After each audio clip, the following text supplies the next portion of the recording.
the smallest boy in the world. His name was Timimoto, and if he had been any smaller, he wouldn't have been there at all. He was just 5 inches tall from his head to his toes, but his parents loved him just as much as if he had been a full-sized boy. "He'll grow when he is ready," his father said, "and in the meantime he is very cheap to feed." His mother said, "He's so easy to look after. I just pop him into my pocket." But it was not long before Timimoto became tired of living in his mother's pocket and started tumbling out. "Ooh, just make sure you don't fall into the milk," his mother warned. "At least not until you've learned to swim." Timimoto was more careful after that, and he would climb down his mother's skirts onto the floor. Once there, he was as mischievous as any other boy. He drove the hens wild by riding their chicks all around the yard and even around the kitchen. A cat mistook him for a mouse once, but she soon discovered her mistake. Mice don't punch you in the nose, yelling, "Put me down, you big moth-eaten rug." The cat dropped him, but it was a narrow escape. After that, Timimoto took his mother's darning needle and wore it like a sword. One day, he discovered the stream at the bottom of the garden, and he borrowed his father's rice bowl for a boat, pushing himself along with a chopstick. His parents refused to fuss about him just because he was small. Boys like to have adventures, they said, but they did not know at that time of the big adventure that was in store for their tiny son. It all began one hot summer day. Timimoto was sprawled half asleep in his rice boat bowl among the rushes. As he slept, it rained hard high in the mountains above him, and a huge torrent of water came pouring down the river and into the stream, sweeping Timimoto away. When he awoke, he found his little rice bowl was spinning round and round in the raging water of the big river. It was too deep for him to reach the bottom with his chopstick. By dinner time, Timimoto was far, far away, spinning down the river toward the sea. Boats passed by, but nobody saw him until the rice bowl bobbed right up against a ferry boat that was crossing the river. The ferryman fished it out of the water and found Timimoto. "Well, well," he said, "who are you?" "I'm Timimoto, the smallest boy in the world. You must have heard of me. Everyone in the village knows who I am." "Ha! But this isn't a village," said the ferryman. "This is a town."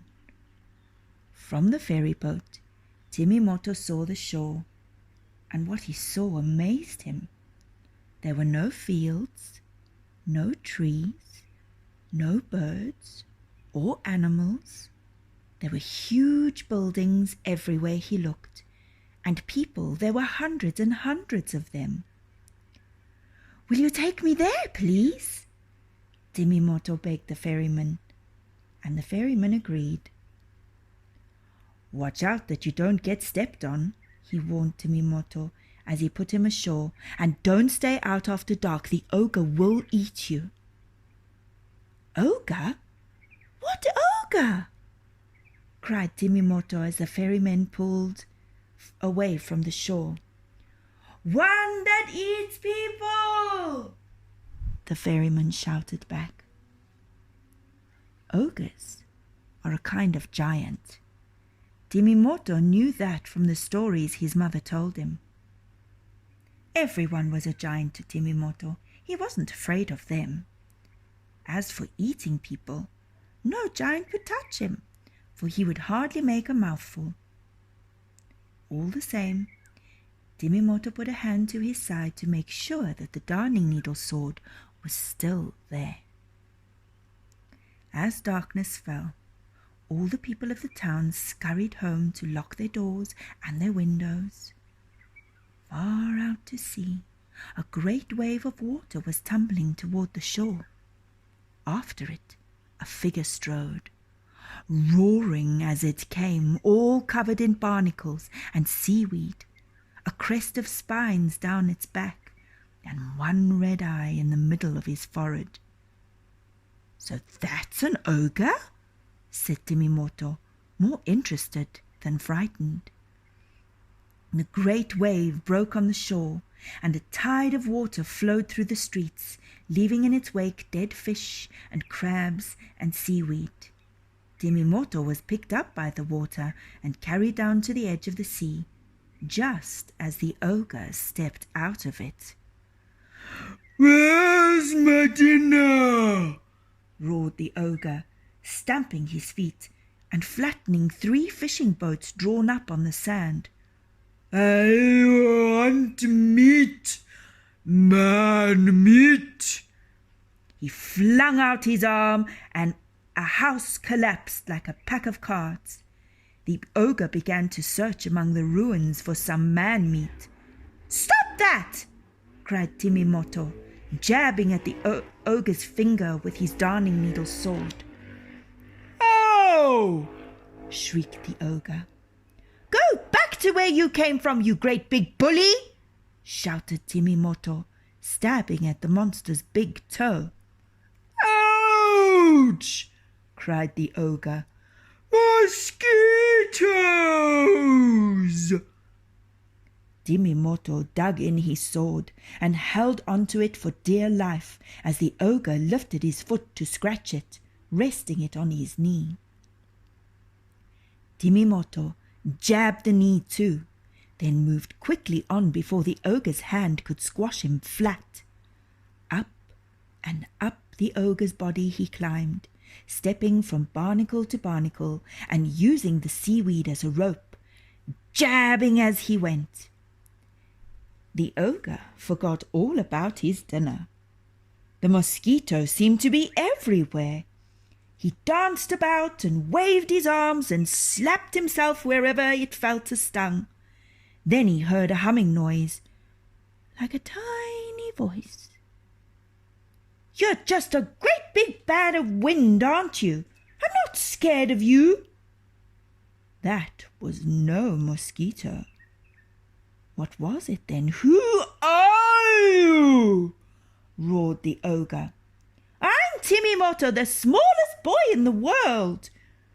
The ogre swatted his neck so hard he nearly knocked himself over. But Timimoto dodged the blow and climbed even higher. The ogre narrowed his one eye and looked around, but he couldn't see on top of his own head. There stood Timimoto, gripping his needle sword in both hands. There was his target, the ogre's eye. Timimoto thrust in the sword with all his might. The ogre fell stone dead, but not like a stone. It was more like a crumpling of a balloon, with a slow hissing from between his teeth. As the ogre breathed his last breath,